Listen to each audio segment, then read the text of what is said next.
La réponse israélienne à l'attaque de missiles balistiques du 1er octobre s'est traduite par une frappe de précision sur 20 cibles en Iran, utilisant plus d'une centaine d'avions d'attaque, de reconnaissance et de ravitaillement. Il s'agit de l'opération la plus complexe que l'armée de l'air israélienne ait jamais menée aussi loin de son pays et elle a été un succès opérationnel total, toutes les cibles ayant été détruites et aucun avion israélien n'ayant été perdu. La vulnérabilité de l'Iran a été exposée et un couteau a été planté dans le cœur du régime des ayatollahs. Mais Israël se prépare déjà à la prochaine étape de cette campagne. Sachant qu'une riposte iranienne est probable, mais sachant aussi que nous avons une supériorité aérienne totale dans le ciel de la République islamique. L'Iran le sait également et tente désespérément de minimiser la frappe israélienne et prétend avoir intercepté la quasi-totalité des missiles israéliens, mais la vérité est impossible à dissimuler. Entre-temps, des rapports ont émergé dimanche matin selon lesquels le chef suprême de l'Iran, l'ayatollah Ali Khamenei, serait très malade et son fils est déjà en train d'être préparé pour devenir le prochain chef suprême, bien que de nombreuses personnes au sein du régime s'inquiètent de sa capacité à assumer ce rôle. Au Liban, les forces de défense israéliennes ont continué à se battre pendant le week-end, subissant quelques pertes, mais infligeant également de sérieux dommages au Hezbollah. L'un des résultats les plus spectaculaires de l'activité du week-end a été la démolition d'un énorme complexe souterrain de tunnels et de bunkers que le Hezbollah avait creusé à la base de la montagne. Ce complexe a été découvert par Tsahal sous un village d'apparence ordinaire, mais il était rempli d'armes et d'équipements destinés à servir de base à une invasion d'Israël. Tsahal estime que le Hezbollah a passé 15 ans à construire ce complexe. Et samedi matin, Tsahal a utilisé environ 400 tonnes d'explosifs pour le démolir en quelques secondes seulement. Le Hezbollah ne pourra plus jamais l'utiliser pour atteindre l'objectif qu'il s'était fixé, à savoir s'emparer du nord. Les explosions ont été si importantes qu'elles ont déclenché des alertes au tremblement de terre en Galilée, ce qui a permis de tester le système, même si cela a effrayé certaines personnes. Nous avons pu visiter ce complexe peu avant sa destruction et nous en reparlerons plus tard. Mais tout d'abord, nous jetterons un coup d'œil sur les événements récents dans la bande de Gaza et nous obtiendrons également l'analyse de Mati Shoshani, analyste principal de TBN Israël. Nous avons beaucoup à dire aujourd'hui, alors plongeons dans les détails. Je suis Yair Pinto et voici votre émission Boots on the Ground, concernant ce qui se passe en Israël au 387e jour de la guerre contre le Hamas, le Hezbollah, les Houthis au Yémen et toutes les milices chiites en Irak et en Syrie, qui agissent tous sous l'autorité de l'Iran, le chef de l'axe du mal au Moyen-Orient. Avant de plonger dans tous les détails de l'attaque israélienne contre l'Iran, j'aimerais vous demander de prendre une seconde pour trouver le bouton d'abonnement et d'appuyer dessus afin que vous ne manquiez jamais un autre épisode de Boots on the Ground. Nous commençons à plus de 1500 km d'Israël au milieu de la nuit de vendredi à samedi, exactement 25 jours après l'attaque de missiles balistiques en provenance d'Iran. À 2 heures du matin, les premiers rapports ont commencé à être publiés en Iran sur les échos d'explosions signalant au monde entier que la riposte israélienne avait commencé. Examinons d'abord les événements dans leur ensemble, puis nous nous pencherons un peu plus sur certains détails.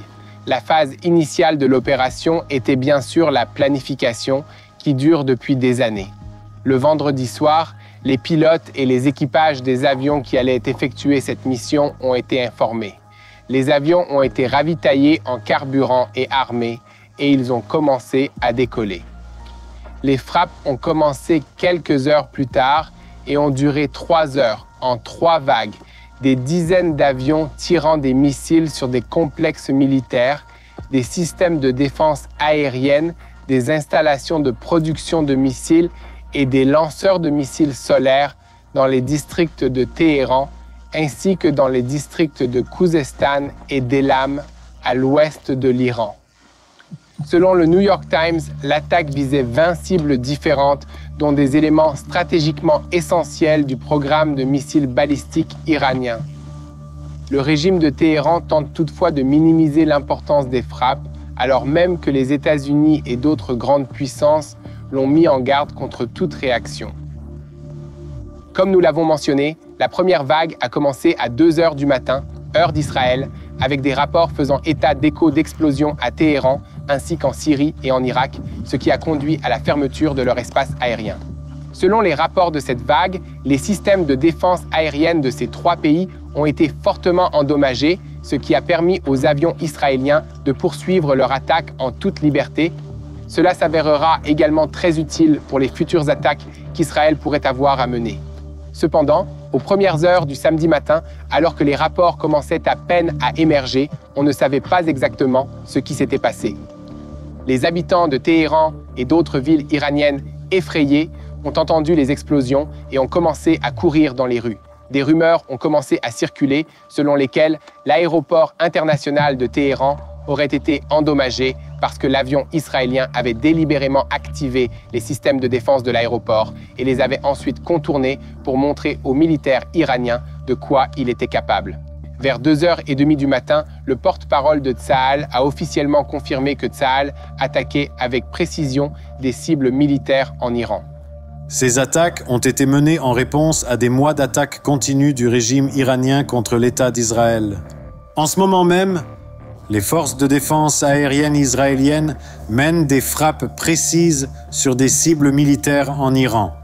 À ce stade, le régime iranien s'est concentré sur le contrôle des dommages en essayant d'expliquer ce qui se passait afin de minimiser les dommages causés à son image publique. Il a notamment tenté de le faire en racontant un mensonge évident selon lequel les explosions que les gens avaient entendues n'étaient que le bruit de missiles israéliens en approche qui étaient interceptés et détruits par les systèmes de défense anti-aérienne iraniens. À ce moment-là, tout le monde pensait que l'attaque était terminée. Jusqu'à près de 4 heures du matin, les principaux médias ont indiqué que l'on ne savait pas exactement ce qui avait été touché et quelle était l'ampleur des dégâts. Certains notant que les autorités militaires syriennes signalaient que les frappes aériennes israéliennes avaient touché des sites militaires dans le centre et le sud du pays. D'autres rapports ont ensuite fait état d'autres attaques en Iran, ainsi que de vidéos montrant l'échec des tentatives d'interception de missiles israéliens en approche. Cela s'explique probablement par le fait qu'à ce stade, la première vague d'attaques israéliennes avait déjà détruit toutes les stations radars destinées à repérer les missiles en approche et à lancer des intercepteurs pour les détruire.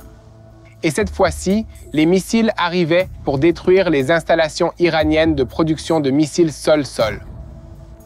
Une source israélienne au fait des détails a déclaré que les renseignements fournis par le Mossad dans le cadre de cet incident relèvent de la science-fiction et dépassent l'imagination de manière extrême. Les dommages ont été précisément causés aux usines qui produisent des missiles sol-sol afin que les dommages causés à l'Iran soient particulièrement importants. Il s'agit de renseignements précis à 16 chiffres avec une référence complète sur une usine qui n'est pas remplaçable. L'armée de l'air a atteint cette cible avec précision. Elle n'a pas frappé près de l'usine ou approximativement près de l'usine. Elle a touché l'usine. Le New York Times a rapporté plus tard que les 2e et 3e vagues d'attaques s'étaient terminées vers 5 heures du matin. À 6 heures du matin, Tsahal a annoncé que tous les avions israéliens étaient rentrés sains et saufs à leur base, concluant ainsi avec succès ce qu'elles ont appelé l'opération Jour de repentance. Nous pouvons maintenant confirmer que nous avons conclu la réponse israélienne à l'attaque de l'Iran contre Israël. Nous avons mené des frappes ciblées et précises sur des cibles militaires en Iran, déjouant ainsi les menaces immédiates qui pèsent sur l'État d'Israël. Les forces de défense israéliennes ont rempli leur mission. J'ai quelques réflexions à partager avec vous sur ce que nous venons de voir. Tout d'abord, l'opération Jour de repentance s'inscrit dans la longue liste des opérations militaires israéliennes légendaires qui seront étudiées par les autres armées du monde entier pendant des décennies. Nous pouvons appeler cela la méthode de l'oignon qu'Israël a utilisée pour aveugler l'Iran et mettre la Russie dans l'embarras. En effet, les Iraniens utilisent depuis quelques années le système de défense anti-aérienne russe S-300 et il était censé défendre l'espace aérien au-dessus de Téhéran et d'autres villes iraniennes. Mais les Israéliens qui utilisent les avions et les missiles les plus récents construits par les Américains et améliorés par les Israéliens ont complètement écrasé ce système construit par les Russes. Le S-300 est censé être l'un des systèmes de ce type les plus avancés au monde. Sur le papier, il est capable d'abattre des avions, des missiles de croisière et des missiles balistiques à une distance de 200 km et à une altitude de 27 km. Cependant, l'armée de l'air israélienne vient de montrer au monde entier que ces systèmes de fabrication russes ne sont pas aussi étonnants qu'ils le prétendent. Tsahal, sous le commandement du chef d'état-major Herzli Halevi, opère à partir de la tête et non de l'estomac. Tsahal n'attaque pas pour le plaisir d'attaquer ou pour marquer un point. Elle agit de manière calculée et chaque attaque qu'elle mène ouvre la voie à d'éventuelles attaques et opérations futures, si l'échelon politique décide qu'elles sont nécessaires. Compte tenu de ce qui précède, nous pouvons constater que Tsahal a enlevé une nouvelle couche de l'oignon samedi matin, se préparant à l'étape suivante en endommageant gravement les capacités de défense antiaérienne de l'Iran. Certaines de ces capacités ont d'ailleurs été mises en place en Irak et en Syrie, à proximité des frontières israéliennes. La capacité de l'Iran à produire et à lancer des missiles balistiques et des drones a également été gravement endommagée. Cela envoie un signal fort à ceux qui n'ont pas encore appris la méthode d'opération d'Israël concernant les prochaines ressources que Tsahal refusera à l'Iran s'il continue d'agir contre Israël. L'Iran commence à réaliser qu'au cours des dernières 24 heures, il a subi un coup qui peut être comparé à l'attaque des beepers et des talkie-walkie contre le Hezbollah. Cette attaque a marqué le début du démantèlement du Hezbollah et maintenant, tout le monde le sait. En gardant tout cela à l'esprit, les dirigeants iraniens devraient peut-être s'asseoir et reconsidérer certains de leurs choix et des plans qu'ils ont élaborés pour eux-mêmes et pour leurs nombreux mandataires régionaux. Quoi qu'il en soit, Tsahal est prêt à anéantir complètement le corps des gardiens de la révolution islamique si les dirigeants iraniens prennent d'autres mauvaises décisions dans les jours à venir. À ce stade, je voudrais vous inviter à visiter notre site web à tbnfr.org pour participer à notre campagne de financement et devenir l'un des 500 partenaires afin que vous puissiez continuer à vous connecter à la vérité de ce qui se passe dans cette région et vous unir dans la prière. En ce qui concerne les mises à jour, des sources ont déclaré au portail d'information saoudien Al-Sharak Al-Awsat au cours des dernières 24 heures qu'un médiateur irakien avait transmis un message américain à l'Iran avant l'attaque israélienne, y compris des informations sur les lignes rouges qu'Israël ne doit pas franchir.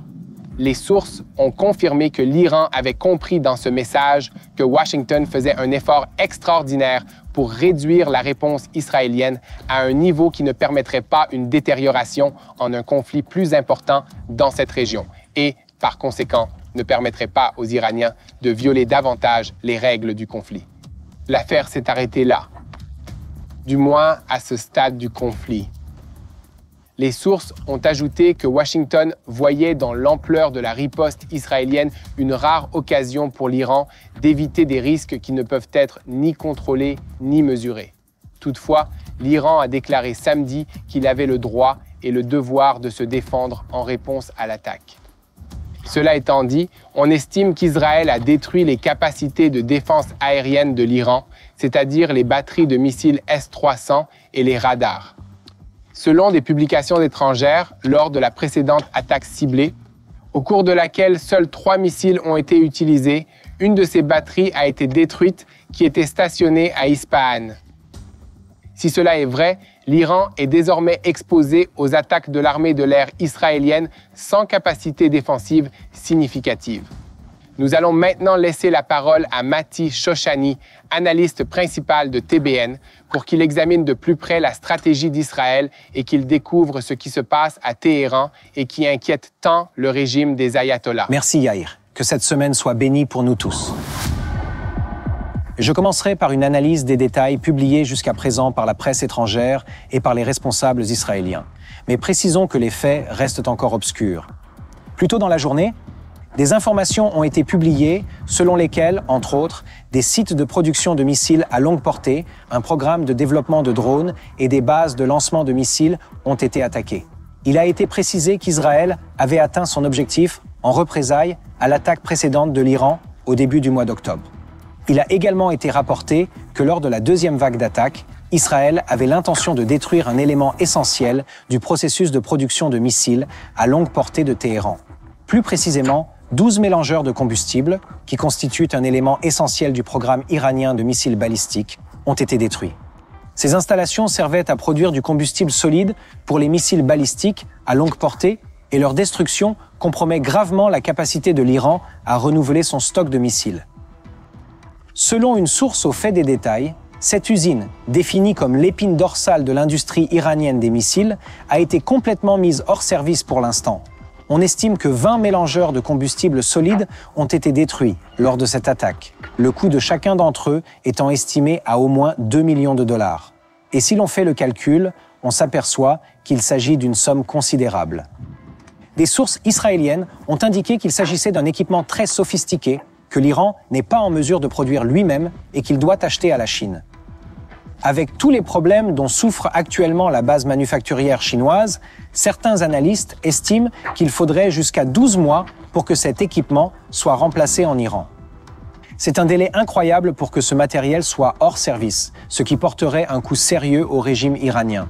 Entre-temps, le portail médiatique saoudien Elaf a également noté qu'Israël avait pris pour cible une usine qui produit du combustible solide pour les missiles balistiques Khaybar et Qassim, les mêmes modèles qui ont été lancés sur Israël le 1er octobre. Des sources familières avec l'industrie ont déclaré à Elaf News qu'il faudra au moins 2 ans pour que l'usine redevienne pleinement opérationnelle et que la capacité de l'Iran à produire des missiles a été gravement endommagée par cette récente attaque.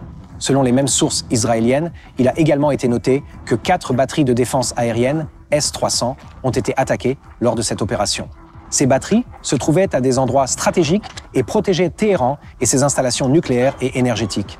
En outre, une usine de production de drones a été attaquée et une installation de la ville de Parchin a fait l'objet d'une attaque symbolique. La ville de Parchin peut sembler familière, car c'est là que le gouvernement iranien a mené par le passé des activités de recherche et de développement d'armes nucléaires. Je formulerai la question de la manière suivante. Si l'Iran décide d'attaquer Israël en réponse aux attaques de la nuit dernière, il risque une action beaucoup plus forte avec une capacité de défense aérienne affaiblie qui le rendra très vulnérable aux futures attaques de l'armée de l'air israélienne. Il convient également de souligner qu'il ne s'agit pas d'une attaque préventive. Il s'agit d'une frappe stratégique qui prouve qu'Israël n'est pas intimidé par l'Iran. Le régime iranien aimerait que ses ennemis étrangers et nationaux continuent d'être intimidés par lui. Et il s'efforce de cacher l'ampleur des dégâts qu'il vient de subir. La réalité est tout autre. Des images satellites des sites touchés ont fait surface tout au long de la journée dernière et de dimanche, ce qui rend les tentatives iraniennes de dissimuler l'étendue des dégâts presque impossibles. Ces images satellites révèlent des informations incroyables. Elles confirment que 3 bâtiments et un entrepôt ont été détruits sur la base de Parchin, qui était auparavant utilisée pour le développement et la fabrication d'armes nucléaires, et 2 autres sur le site de Khoujir, qui était en cours d'extension. Les bâtiments détruits servaient à la fabrication de missiles balistiques, mais un expert nucléaire a déclaré que des photos supplémentaires, qui n'ont probablement pas encore été révélées, montrent également des dommages à un bâtiment qui était auparavant supposé être lié au programme d'armement nucléaire iranien. Il s'agit là d'une nouvelle importante. Aucune information solide ne permet encore d'affirmer que l'Iran a repris ses efforts pour produire l'ogive nucléaire. Mais si les informations selon lesquelles l'installation de Parchin a été attaquée sont vraies, l'objectif semble avoir été de contrecarrer la capacité de Téhéran à effectuer des essais qui l'auraient fait progresser dans la production de la bombe elle-même. Si Téhéran décide de le faire, il pourra alors poursuivre le développement de la bombe. Et au moins, ou au final, cela ferait reculer le programme. Les ennuis du régime iranien ne s'arrêtent pas avec l'attaque israélienne. Dimanche matin, une autre menace pour la stabilité du régime islamique a été révélée. Le New York Times a publié un article affirmant une chose incroyable, à savoir que le guide suprême de l'Iran, l'ayatollah Ali Khamenei, âgé de 85 ans, est en très mauvaise santé et que son fils de 55 ans, Mojtaba, est sur le point de lui succéder. Selon des sources de renseignement occidentales, Mojtaba a été considéré comme proche de son père ces dernières années, et il est profondément impliqué dans l'élaboration de la politique intérieure et étrangère iranienne. y compris le programme nucléaire et les relations avec les organisations mandataires du Moyen-Orient, telles que le Hezbollah et les Houthis au Yémen. Il est considéré comme étant aligné sur le courant le plus conservateur du régime iranien et comme suivant les traces de son père dans sa position dure à l'égard d'Israël et de l'Occident. Pour compliquer encore les choses, la faction réformiste de l'Iran oppose une résistance importante à ce transfert de pouvoir au sein de la famille pour des raisons évidentes. Certains analystes occidentaux estiment que ce débat interne pourrait nuire gravement à la cohésion interne du régime, alors même qu'il est confronté à de nombreuses pressions extérieures. Quoi qu'il en soit, nous sommes à un tournant de cette guerre et la frappe militaire d'Israël sur certains des actifs stratégiques les plus importants du régime pourrait bien être le dernier clou dans le cercueil de la République islamique. Pour en revenir à Israël, les militaires et les services de renseignement s'accordent à dire que le régime n'a pas d'autre choix que de répondre à la frappe israélienne pour éviter de paraître faible face à ses nombreux ennemis étrangers et nationaux. Sans parler, bien sûr, de leurs alliés russes, chinois et nord-coréens qui attendent tous de voir quelle sera leur réponse. Israël se prépare déjà pour le prochain round où toutes les cibles seront sur la table, ce qui pourrait inclure certaines des installations nucléaires ainsi que les infrastructures de stockage et d'expédition du pétrole qui n'ont pas été touchées lors de cette récente attaque. Ici, à TBN francophone, nous continuerons à vous tenir au courant de l'évolution de la situation. Et maintenant, retour à Yair Pinto. Merci, Mati Shoshani, pour cet examen approfondi de l'Iran. Avant de passer à ce qui se passe au Liban, je tiens à vous informer qu'un prochain épisode de ma série My State sortira la semaine prochaine, dans lequel je rejoins les forces de défense israéliennes et pénètre dans les tunnels du Hezbollah au Liban pour vous montrer de près ce que le Hezbollah prévoyait de faire et comment il pensait le faire. Cliquez donc sur le bouton s'abonner si ce n'est déjà fait et restez au courant de tout ce qui se passe dans cette région afin de pouvoir prier pour la paix à Jérusalem. Mais avant même que vous ne regardiez cet épisode, je peux vous donner quelques détails. J'ai récemment accompagné les forces de défense israéliennes dans l'exploration d'un tunnel de commandement du Hezbollah au Liban. Le complexe a été construit dans une zone rurale, sous un petit village situé non loin de la frontière israélienne, et il comprenait un énorme et incroyablement complexe, mais aussi il comprenait un immense réseau de tunnels s'étendant sur près d'1,5 km sous terre, dans des bunkers construits à partir des tunnels de liaison. Des quantités massives d'armes et de munitions étaient conservées dans des salles de stockage, ainsi que des toilettes et des douches, des cuisines et des chambres à coucher. Il a fallu au Hezbollah 15 ans et une somme d'argent inimaginable pour construire ce tunnel et le remplir de tout ce dont il a besoin pour héberger les terroristes de la force Radwan qui devaient envahir Israël et massacrer nos concitoyens. Mais cela n'arrivera pas, car samedi matin, les ingénieurs de combat de Tsahal ont installé près de 400 tonnes d'explosifs, ont appuyé sur un bouton et ont tout fait sauter. L'explosion a été si massive qu'elle a permis de tester le système d'alerte sismique en Galilée et dans le nord de la Samarie, en envoyant des messages aux habitants de 284 communautés et villages d'Israël pour qu'ils sortent immédiatement afin d'éviter d'être pris au piège par l'effondrement des bâtiments.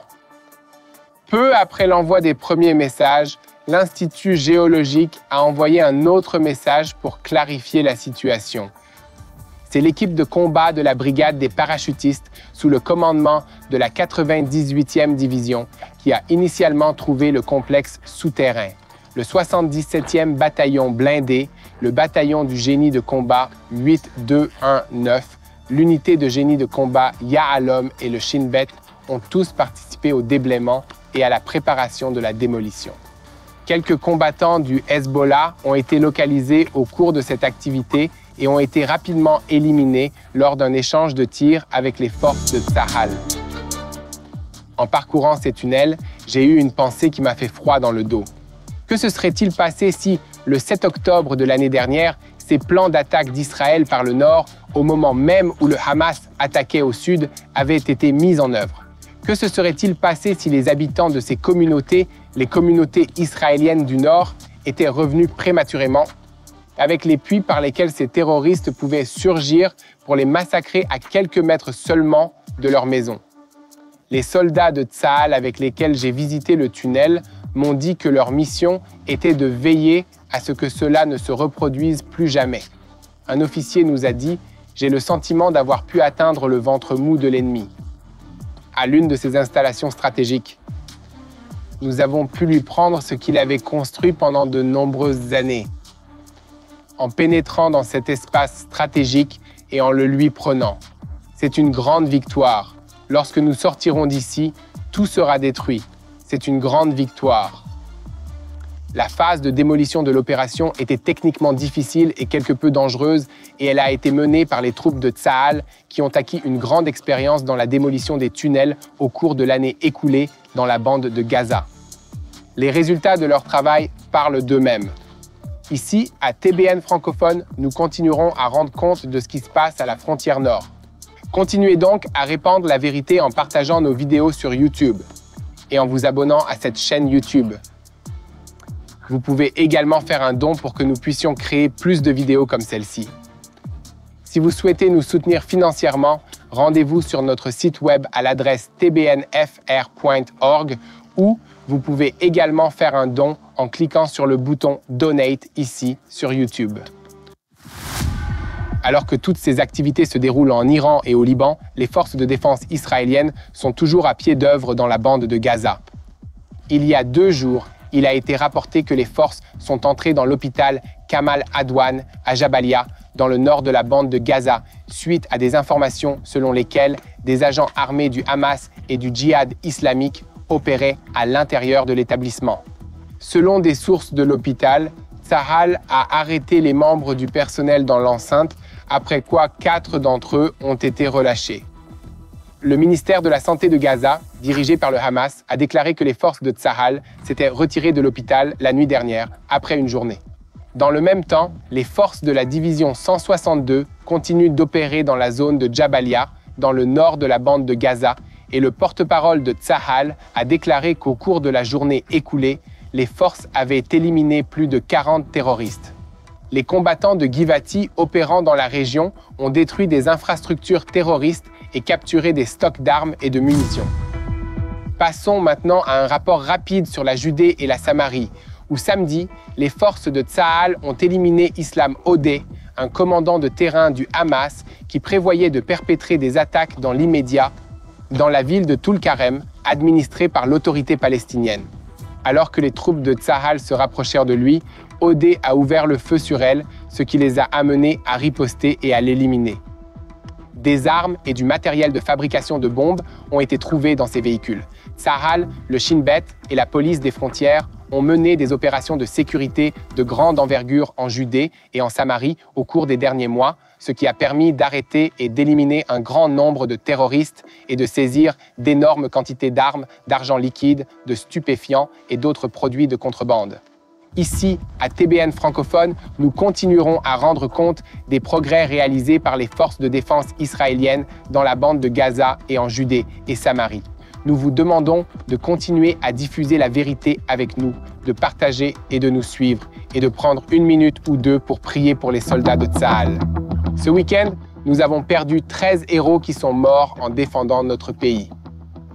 Je voudrais vous demander de prier pour la force et la paix des soldats de Tsahal, où qu'ils soient stationnés, dans les airs, en mer ou sur terre. Priez pour le retour rapide des personnes enlevées à Gaza dans leur maison en Israël. Continuez à prier pour le retour en toute sécurité des habitants du Nord. Et surtout, n'oubliez pas de prier pour la paix à Jérusalem.